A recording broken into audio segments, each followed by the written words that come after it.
Hey fight fans, it's me again dropping another video about this weekend's UFC 202, Diaz versus McGregor 2. I had a request from a friend asking me to put in my opinion. My boxing opinion seemed to be kind of funny but true, so I'm asked to do one about this one. Tell you the truth, I'm not the biggest UFC fan, but watching that first fight, McGregor and Diaz, it really pulled me into the sport.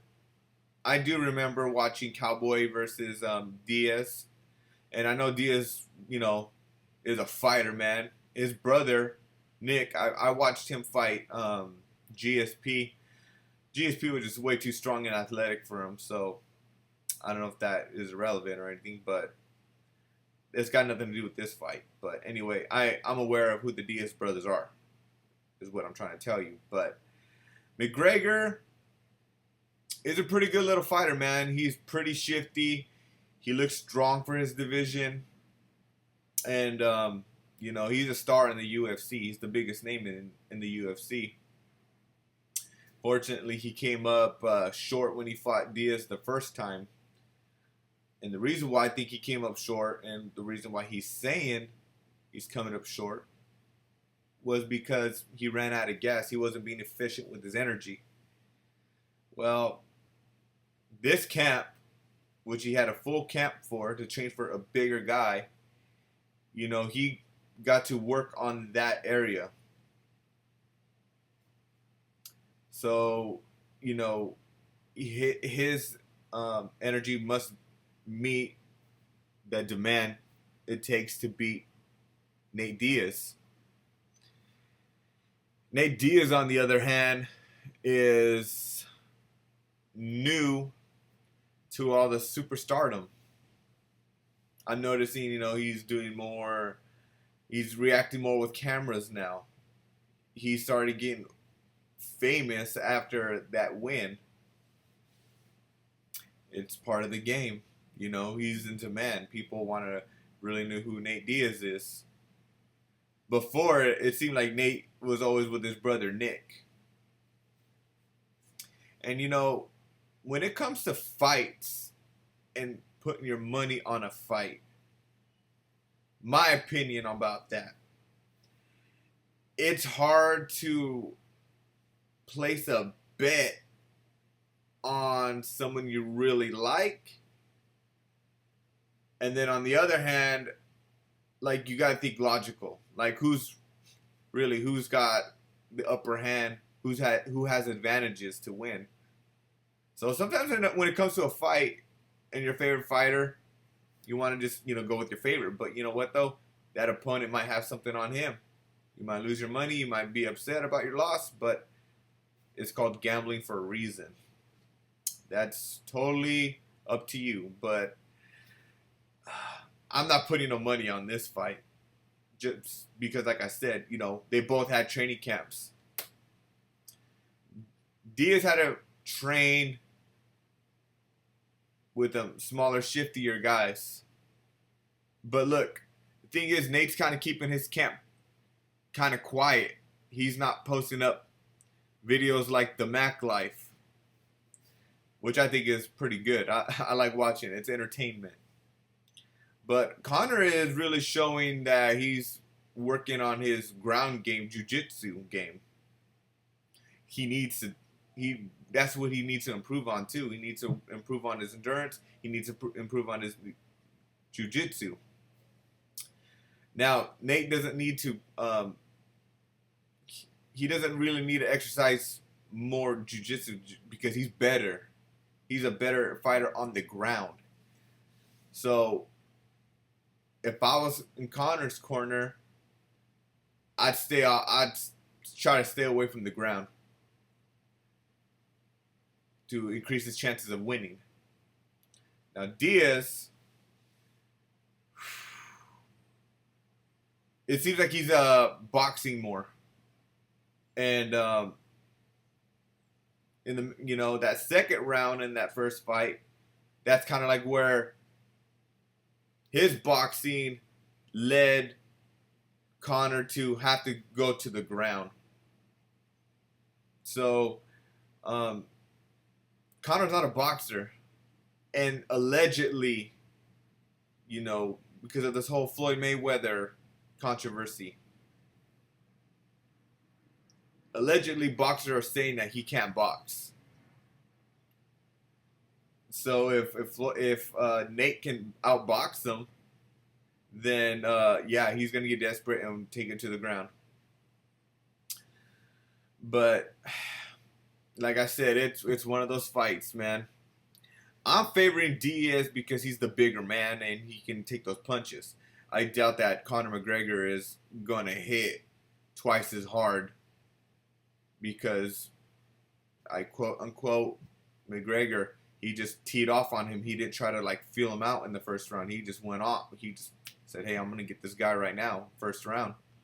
So Nate Diaz knows what to expect on a power level. Another factor is McGregor's not gonna have this problem with weight, making weight. He's gonna be a solid, full belly, quote unquote. And Diaz is gonna have to dehydrate.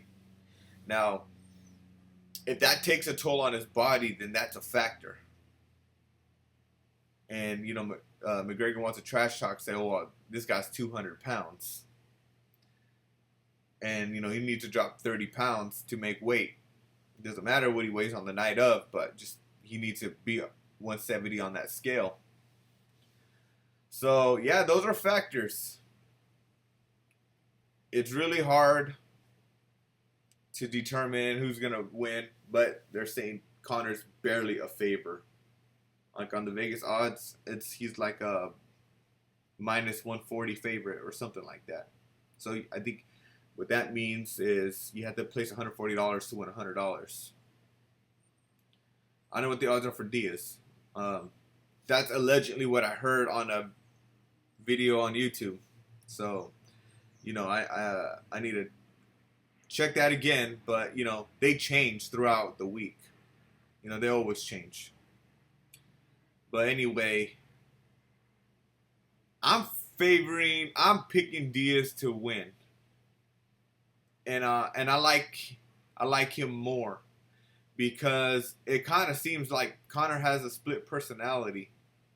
Like, seems like nothing's personal, it's business when they're not in the octagon, and when they are in the octagon, then it's trash talking and it's he's selling the fight. Nate Diaz lost the trash talking war, but he backed it up. Like, that's what I like about Nate Diaz. What you see is what you get. And he's just like Marshawn Lynch. You see what you get. I think there's just something about those men from California. They're like, "Look, man, I'm not going to run my mouth and tell you what I'm going to do.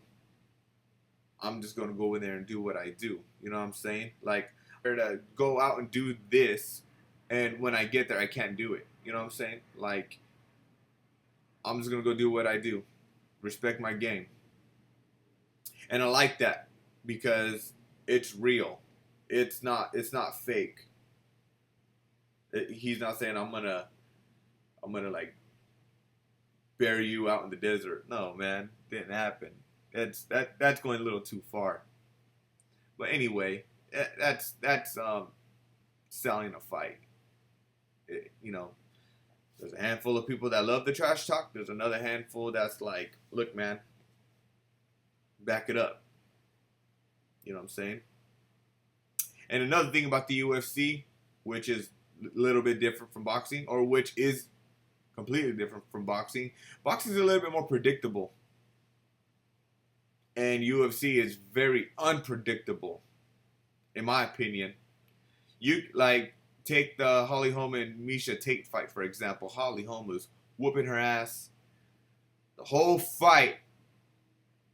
And Miesha Tate just, out of nowhere, just comes and chokes her out and puts her to sleep.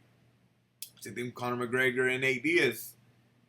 that blood was kind of illustrating Conor was dominating the fight. But you know what though? It's because he was favored, and sometimes the commentators are a little biased, in my opinion. You choose if they are biased or not. But they were kind of on Conor's side. They weren't really, but that's gonna turn around this time because they were wrong about that first fight. Nate Diaz was put in there with a little notice, but to my friends and my viewers, I got no money on it, but I'm going for Nate Diaz on this one. How do I think he's gonna win? Same way, on the ground, submission. Maybe the third round. Submission third round, Nate Diaz. That's what I'm picking. So there you go. The special request of my friend. Have a good one. Enjoy UFC 202 this weekend. Go Nate Diaz. Hey guys, I would love some feedback. Let me know how I'm doing. Post in the comments below. Subscribe if you like what I'm talking about. Thanks. Have a good day.